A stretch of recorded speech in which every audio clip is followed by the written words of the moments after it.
નમસ્કાર, કોમોડિટી લાઈવમાં આપનું સ્વાગત છે અને કોમોડિટી બજારની ગતિવિધિની ચર્ચા કરવા હાજર છું હું ઝરણા અલકંટી। તો સૌપ્રથમ નજર કરી લઈએ કોમોડિટીઝને લગતી હેડલાઇન્સ પર।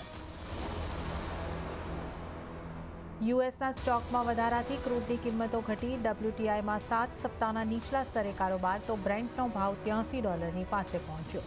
ઇઝરાયલ હમાસ વચ્ચે તણાવ ઓછો થતાં કિંમતો તૂટી। સોના ચાંદીમાં નીચલા સ્તરેથી આવી રિકવરી, કોમેક્સ ઉપર સોનું $2300 ઉપર આવ્યું, ચાંદીમાં $27 પાસે નોંધાયો કારોબાર। યુએસમાં વ્યાજ દરમાં ફેરફાર ન થતાં કિંમતોને સપોર્ટ। કોપરમાં તેજીનો ટ્રેન્ડ યથાવત, વૈશ્વિક બજારમાં ઝિંકની કિંમતો પણ 2006 બાદથી સૌથી વધારે વધી, પુરવઠાની ચિંતાએ અન્ય બેઝ મેટલ્સમાં પણ મજબૂતી। એગ્રી કોમોડિટીમાં ગુવાર પેકમાં 1%થી વધુની વેચવાલી, પણ જીરામાં મજબૂતી, તો કપાસિયા ખોળ અને એરંડામાં ફ્લેટ ટુ નેગેટિવ કામકાજ। અને આઈએમડી મુજબ 2024નું વર્ષ સૌથી ગરમ વર્ષ રહી શકે છે। મે મહિનામાં તાપમાન વધુ વધવાના અનુમાન, 30થી 40 ડિગ્રી સેલ્સિયસ સુધી રહી શકે છે પારો।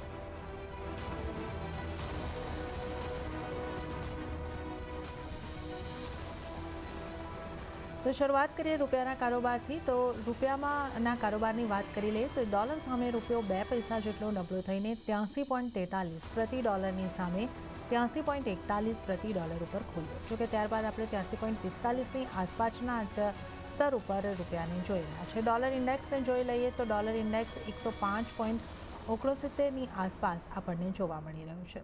વધુ ચર્ચા કરીશું। ચર્ચામાં આપણી સાથે જોડાયા છે રિલાયન્સ સિક્યોરિટીઝના જીગર ત્રિવેદી।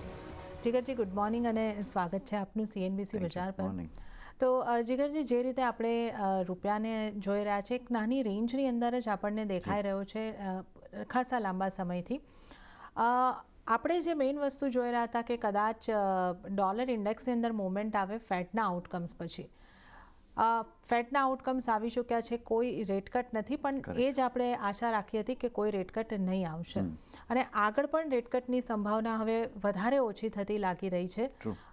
તો કઈ રીતે તમે જોઈ રહ્યા છો, કારણ કે ડોલર ઇન્ડેક્સમાં કે રૂપિયામાં આપણને ખાસ મુવમેન્ટ નથી દેખાઈ રહી, તો કઈ રીતે આપ જોઈ રહ્યા છો? Good morning.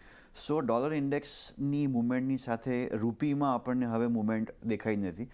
એનો ઓબ્વિયસ રીઝન્સ છે કે જે બી આરબીઆઈએ સ્ટેપ્સ લીધા છેલ્લા એક મહિનામાં, જેને કારણે લિક્વિડિટી માર્કેટમાં ઘણી ઓછી થઈ ગઈ છે। સો USD INR 83.30 83.50ની વચ્ચે જ રમ્યા કરશે। મને લાગે છે કે ડોલર ઇન્ડેક્સના પોઈન્ટ ઓફ વ્યૂથી આપણે પહેલાં વાત કરીએ, 106.10 106.20ના લેવલ હતા અને ફેડના આઉટકમ પછી માર્કેટે લાર્જલી એ જ એક્સપેક્ટ કર્યું હતું અને એ જ આવ્યું કે જૂનમાં ઇન્ટરેસ્ટ રેટ કટ તો નહીં જ આવે અને આગળની હિન્ટ આવશે। સો આગળની હિન્ટમાં તો એમ છે કે કદાચ સપ્ટેમ્બરમાં આવે, સપ્ટેમ્બરમાં ન પણ આવે, કારણ કે ઇન્ફ્લેશનને લઈને કન્સર્ન્સ છે। આપણે ગોલ્ડ વખતે ડિટેલમાં વાત કરીશું। સો ઓવરઓલ મને લાગે છે ડોલર ઇન્ડેક્સમાં પણ થોડું ઘણું કરેક્શન આજના દિવસમાં જોવા મળ્યું છે। 106ની આસપાસના ભાવ હતા 2 કે 4 સેશન પહેલાં, એ હવે એના ભાવ છે 105.7 105.6ની આસપાસ। હજી પણ આવતીકાલે US તરફથી નોન ફાર્મ પેરોલ નંબર્સના આંકડા આવશે, so that will be really important. પણ મને લાગે છે ઓવરઓલ રૂપીની રેન્જ જે કીધી છે 83.30 83.50ની વચ્ચે જ રમ્યા કરશે। ઓકે, તો રૂપિયા આપણને એક રેન્જની અંદર જ લાગી રહ્યો છે, 83.30 83.50ની વચ્ચે જ આપણને રૂપિયો અહીંયા કરતી રહેતો લાગી શકે છે।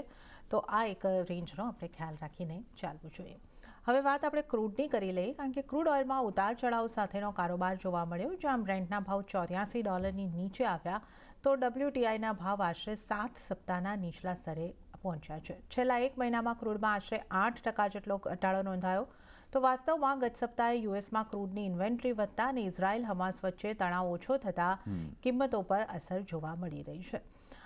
જીગાજી, ક્રૂડને તમે કઈ રીતે જુઓ છો, કારણ કે યુએસની ઇન્વેન્ટરીના આંકડા પણ જે રીતે આવ્યા છે અને આપણે જે રીતે ઉલ્લેખ કર્યો કે હમાસ અને ઇઝરાયલના વચ્ચેનો તણાવ હવે ઘટતો દેખાઈ રહ્યો છે, કઈ રીતે હવે ક્રૂડને આપણે જોવું જોઈએ, કારણ કે ખાસો ઘટાડા તરફી ચાલ આપણને હવે આવતી લાગી રહી છે જો આપણે સપ્તાહની કે મહિનાની વાત કરીએ તો જાન્યુઆરીથી આપણે જો જોઈએ ને તો રેલી તો આવી હતી અને એપ્રિલ મહિનામાં થોડું કરેક્શન આવ્યું છે, ટેકનિકલ કરેક્શન બી કહી શકાય। બીજું તમે જેમ કીધું ડી એસ્કેલેશન થયું છે જીઓપોલિટિકલ રિસ્કનું, પછી એ હમસ ઇઝરાયલ હોય, ઇઝરાયલ ઈરાન હોય। સો આગળ જતાં મને લાગે છે જે 83 84નું રેઝિસ્ટન્સ આવ્યું WTI ઓઇલમાં, કદાચ એ અહીંયા કામ કરી રહ્યું છે અને પ્રાઇસીસમાં આપણે 3 થી 4% ઘટાડો જોયો છે આ વીકમાં જ.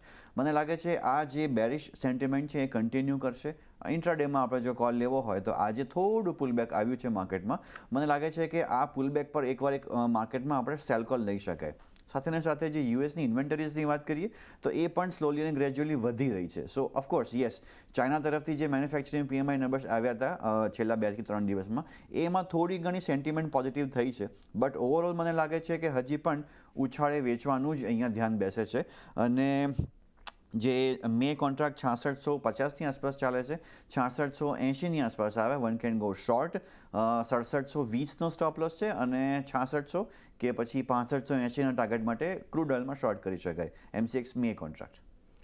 ઓકે, તો ક્રૂડમાં શોર્ટ કરવાની સલાહ છે. MCXના મે કોન્ટ્રાક્ટ માટે તમારે માટે શોર્ટ કરવાની સલાહ અહીં આગળથી બનતી દેખાઈ રહી છે. 6580 સુધીના ટાર્ગેટ તમે અહીં આગળથી જોઈ શકો છો.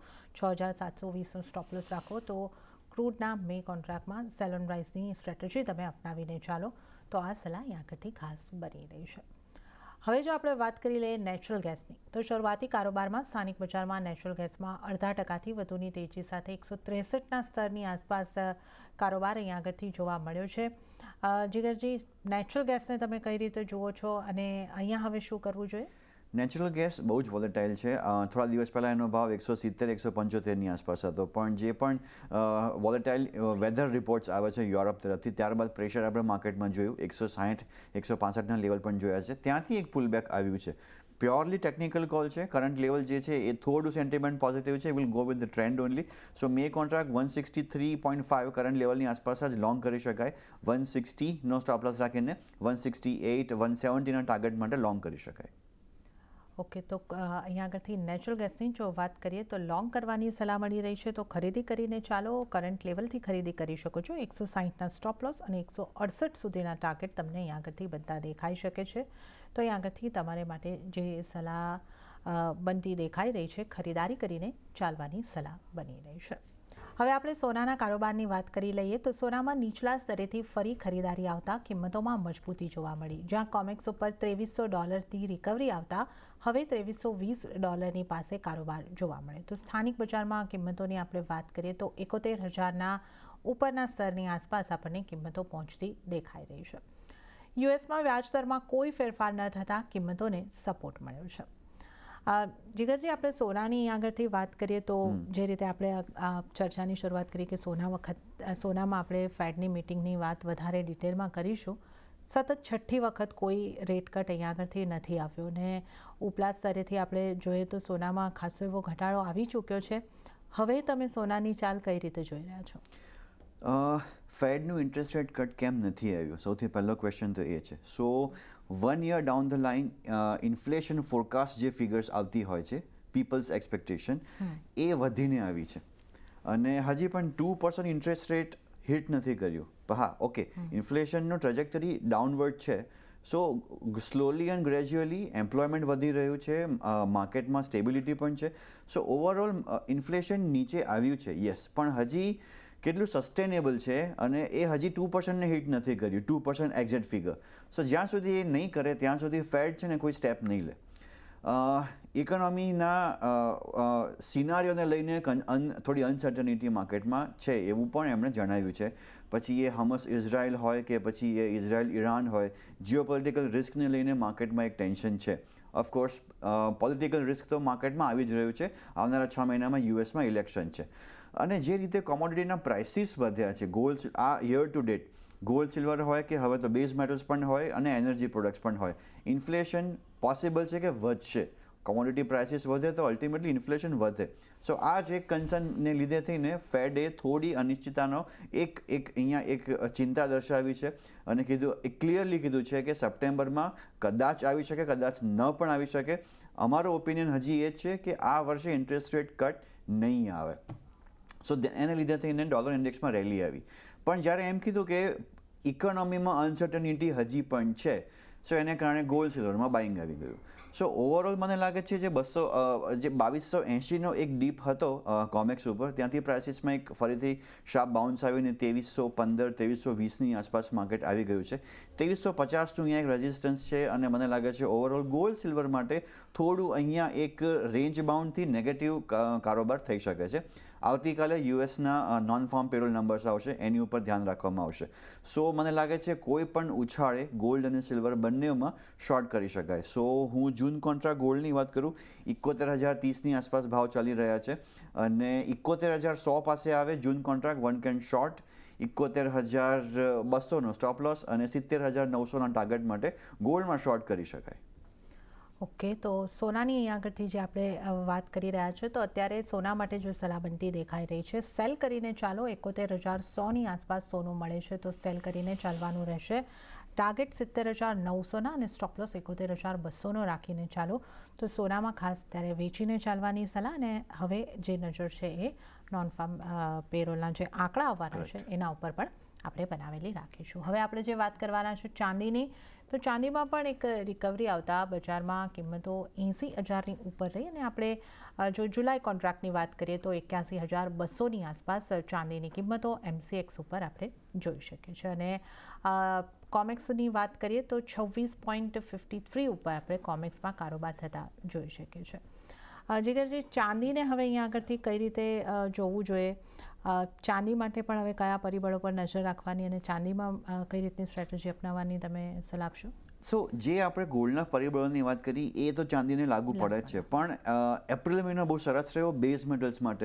ઝિંક છે એ 18-19% પ્લસ હતું, કોપર એલ્યુમિનિયમ પણ પ્લસ હતું. સો સાથે સાથે ચાંદીમાં પણ એક બાઇંગ મોમેન્ટમ બન્યું હતું. હવે આ વીકમાં આમ જોવા જાઓ તો ચાઇનામાં રજાનો માહોલ છે, પણ મને લાગે છે જે રીતે કરેક્શન બુલિયન્સમાં આપણે જોઈએ છીએ અહીંયા ગોલ્ડમાં પર્ટિક્યુલરલી, અને સિલ્વર જે 29.5ના એક હાઈ બનાવ્યા હતા ત્યાંથી એ 26.5 પાસે આવી ગયું છે.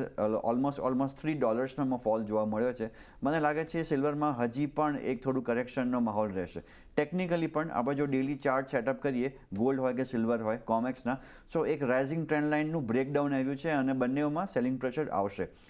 સિલ્વરની વાત કરીએ છીએ, જુલાઈ કોન્ટ્રાક્ટ 81,240ની આસપાસ ચાલી રહ્યો છે. જુલાઈ કોન્ટ્રાક્ટ 81,300ની આસપાસ આવે શોર્ટ કરી શકાય. 81,500 સ્ટોપ લોસ, 80,900 80,800ના ટાર્ગેટ માટે સિલ્વરમાં પણ અહીંયા શોર્ટની ઓપોર્ચ્યુનિટી બની રહી છે.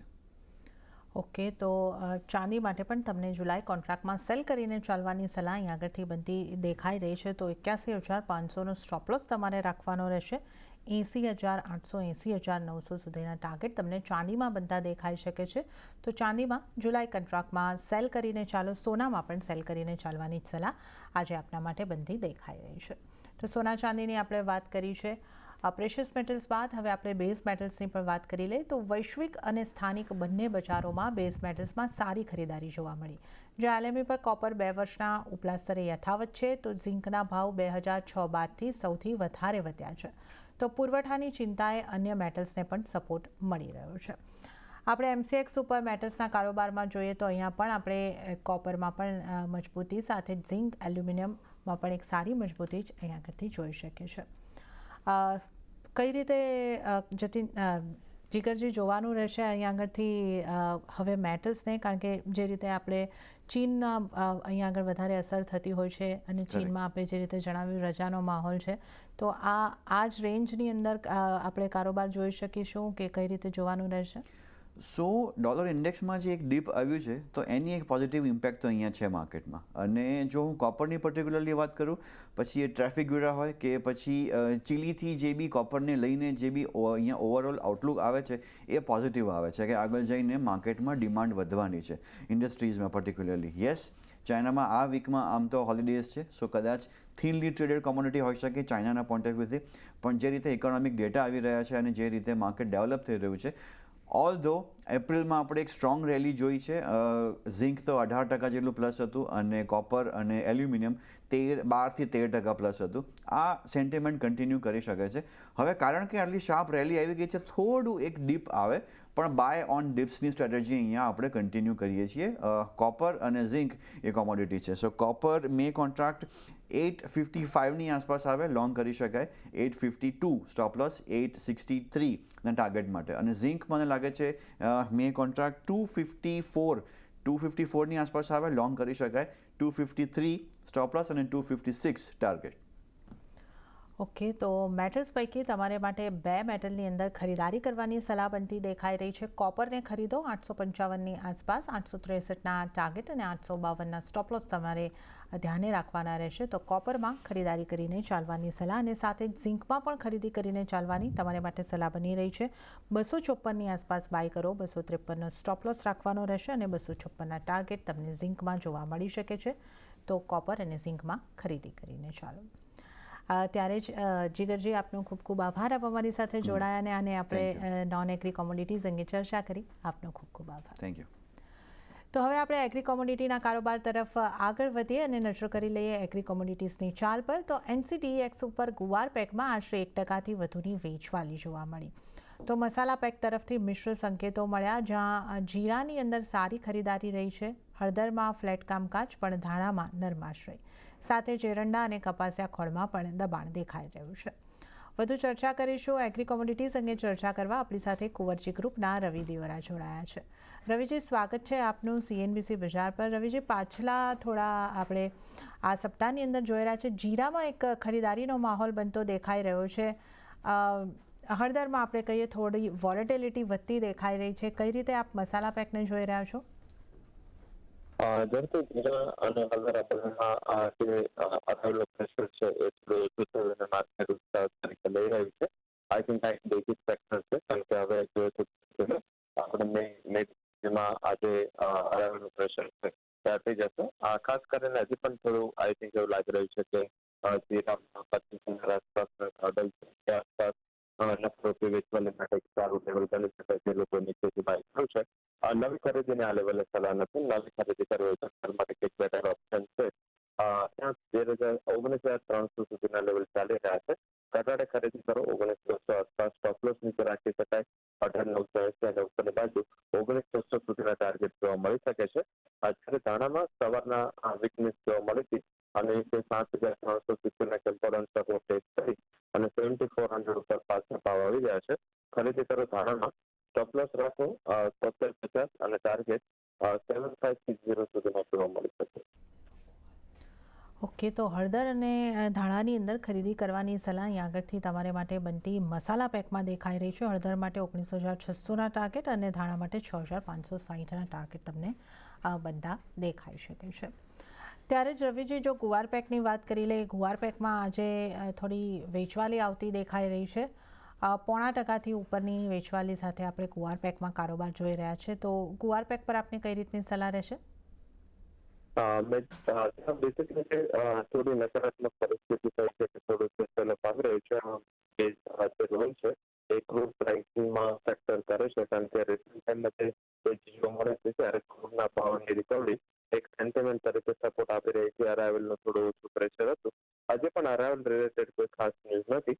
હાલાકી જે ક્રૂડના પ્રાઇસ ઘટાતો સેન્ટિમેન્ટ વોલ્ટાલિટી જ્યાં જોવા મળે છે, મારા મત મુજબ ત્યાં કોઈ મોટી મુવમેન્ટને અસર ન રાખવી જોઈએ. હાલાકી 11,000 નીચે અત્યારે ગુવાર ગમે લેવલ બ્રેક કરી અને 10,900 આસપાસ ટ્રેડ કરી રહ્યું છે. તો શોર્ટ ટર્મ માટે 10,800 આસપાસ ત્યાં કોન્ટ્રાક્ટો લઈને ખરીદી કરવી જોઈએ. 10,620ના સ્ટોપ લોસ 11,400 સુધીનો ટાર્ગેટ ફરીથી ત્યાં આવતું જોવા મળી શકે છે. મારા હિસાબે રિસન્ટ વોલ્ટાલિટી બાદ રિકવરીની આશા રાખવી છે. ઓકે, તો ગુવાર ગમમાં ખરીદીની સલાહ, અહીં આગળથી એક રિકવરીની આશા રાખીને ખરીદારી આપણે ચોક્કસપણે કરી શકીએ છીએ. આ ઉપરાંત એરંડા કે કોટન કોમ્પ્લેક્સમાંથી આપની કોઈ સલાહ બનશે? બેસિકલી એવું લાગી રહ્યું છે કે કપાસ ખાલીમાં થોડું સેલિંગ પ્રેશર કન્ટિન્યુ રહેશે. 2540 આસપાસના લેવલ હાઈ કોન્ટ્રાક્ટમાં ચાલી રહ્યા છે. 2560 આસપાસ વેચીને વેપાર કરવો જોઈએ. 2,490 સુધીનો ટાર્ગેટ નીચે બનતું જોવા મળી શકે છે. ચોક્કસ સમય 2600 મેન્ટેન કરી અને આ સેલિંગ લઈ શકો છો. મારા મત મુજબ ત્યાં થોડી વેચવાલીનો ટ્રેન્ડ છે યથાવત રહી શકે છે. હાલાકી કેસ્ટર સીડમાં મને એવું લાગી રહ્યું છે કે શોર્ટ ટર્મમાં 5,500 લેવલ ખાસ ઇમ્પોર્ટન્ટ છે. આ લેવલ બ્રેક થવાના સંકેતો થોડા ઓછા છે. આજ દિવસનો 5600 નો છે અને આસપાસ ટ્રેડ થઈ રહ્યો છે. તો ઘટાડે મળે છે 5600 બાય કરો. સ્ટોપ લોસ રાખો 55,